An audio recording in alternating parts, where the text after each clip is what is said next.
Hey guys, welcome back to my channel. I'm house sitting for the week. I'm alone in my mom's apartment and I figured that I would sit here and tell you about a book series that I love, that I haven't read for a while. It's an old favorite. It's not like a new release or anything, but it's a book that I'm starting a reread on and I just love it, so I thought that I would tell you about it.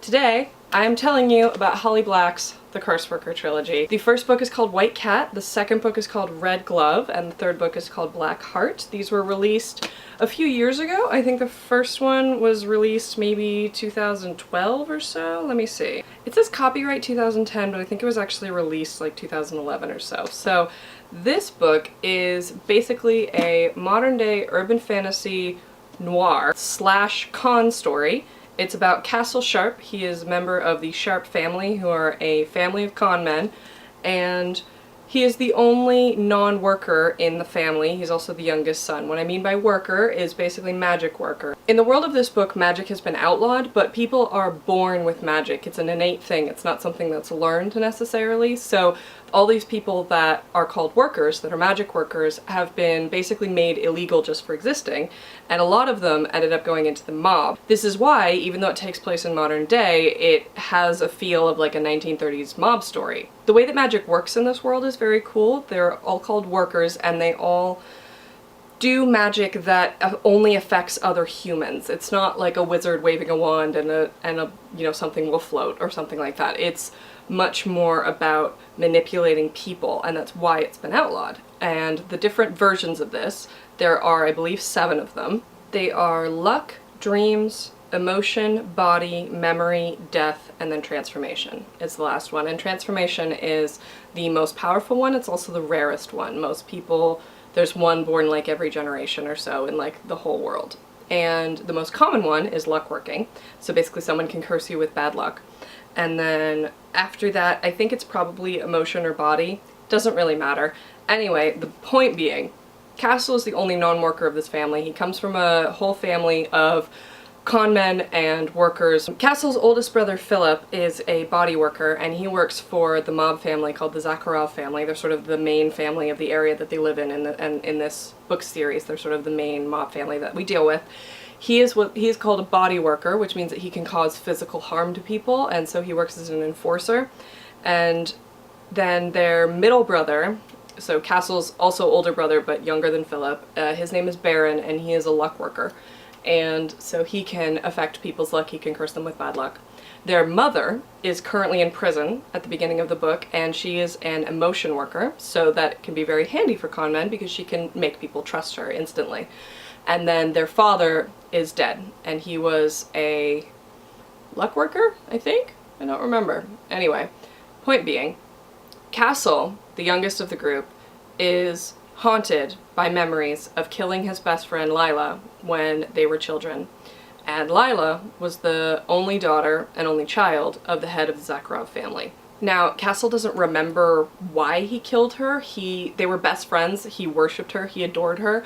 All he remembers is her being dead and him holding the knife and feeling this vague, distant sense of glee. This memory haunts him. He is tormented by it. He doesn't understand why he did it. His family covered it up so that he's not being chased by the mob, but he doesn't know what's wrong with him that made him do that, and he doesn't know why he can't remember it.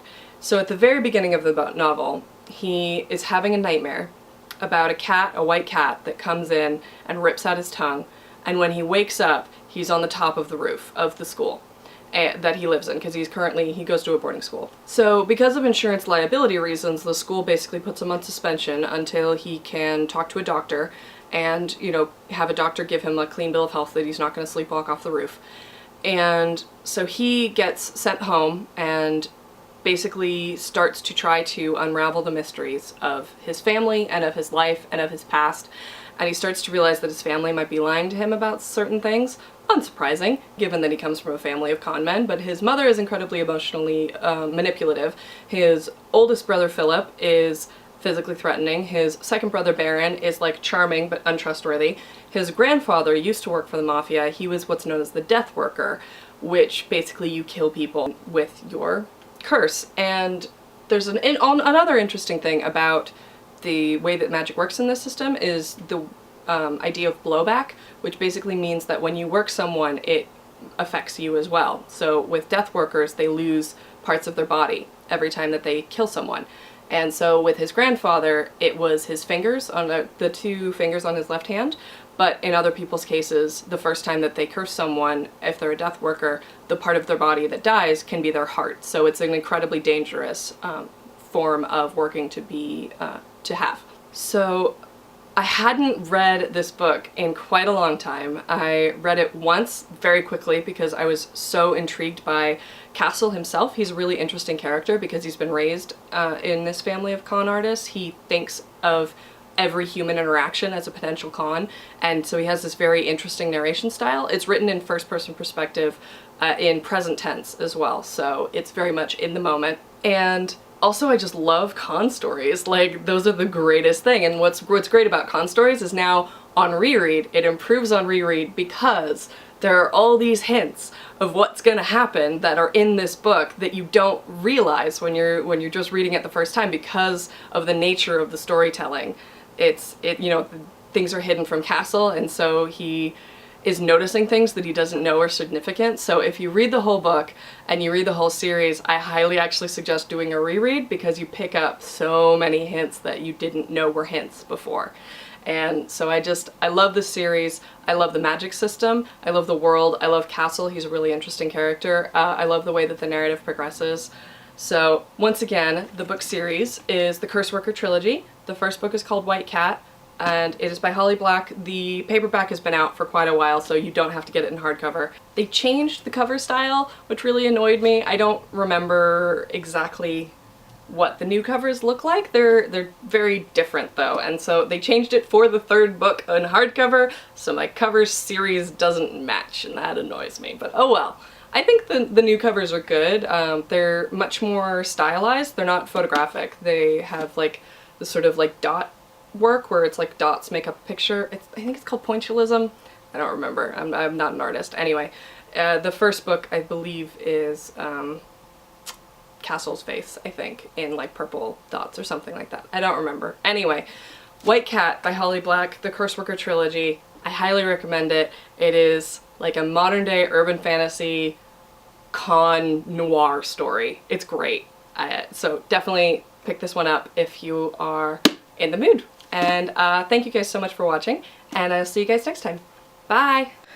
By the way, this was my tripod the entire time. There's my actual tripod. I have it, but I forgot to bring the little like doohickey that connects the camera to the tripod. So instead, we have a stool and a bunch of books.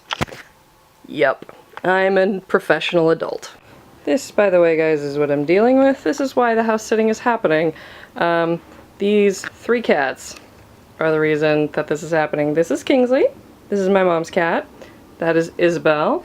She's also my mom's cat. Yep, say hi, Isabel. Hi. And then that black and white monstrosity over there, that is Smudge. That is my cat, but he is currently living with my mom because my apartment doesn't allow pets. Now, they are all congregating around the kitchen counter because they think I am about to feed them. It is only 4:30. They do not get fed yet. Yeah, you do not get fed yet. No. Yeah, you little fatso. What? What do you want? Yeah, you want dinner is what you want. You're not getting it.